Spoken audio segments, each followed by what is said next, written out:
एक जंगल में एक शेर रहता था। वह जंगल का राजा था और बद्धा बलशाली था। सारे जानवर भय के कारण उसका गुणगान किया करते थे। उसी जंगल में एक बुद्धिमान बंदर रहता था। वो शेर से डरता नहीं था और व्यर्थ में उसका गुणगान नहीं करता था। शेर की यह बात बुरी लगती थी। एक बार उसने बंदर को बुलाया और कहा, जंगल के सारे जानवर मेरी प्रशंसा करते हैं, तुम नहीं, ऐसा क्यों?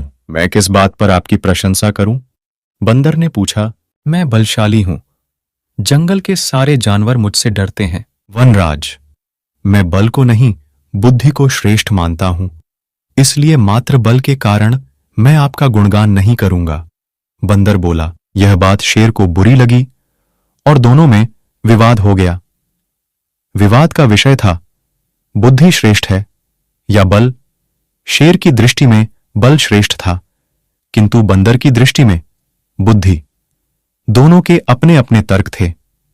अपने तर्क देकर वे एक दूसरे के सामने स्वयं को सही सिद्ध करने में लग गए। बंदर बोला, शेर महाराज, बुद्धि ही श्रेष्ठ है। बुद्धि से संसार का हर कार्य संभव है, चाहे वह कितना ही कठिन क्यों ना हो। बुद्धि से हर समस्या का निदान संभव है, चाहे वह कितनी ही विकट क्यों ना हो।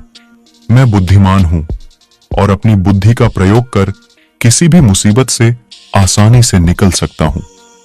कृपया यह बात मान लीजिए। बंदर का तर्क सुन शेर भद्दक गया और बोला, चुप कर बंदर, तू बल और बुद्धि की तुलना कर बुद्धि को श्रेष्ठ बता रहा है।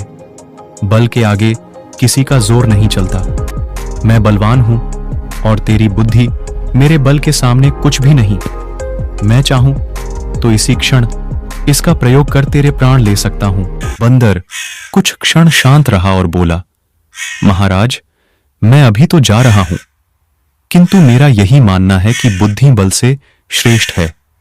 एक दिन मैं आपको यह प्रमाणित करके दिखाऊंगा। मैं अपनी बुद्धि से बल को हरा दूंगा।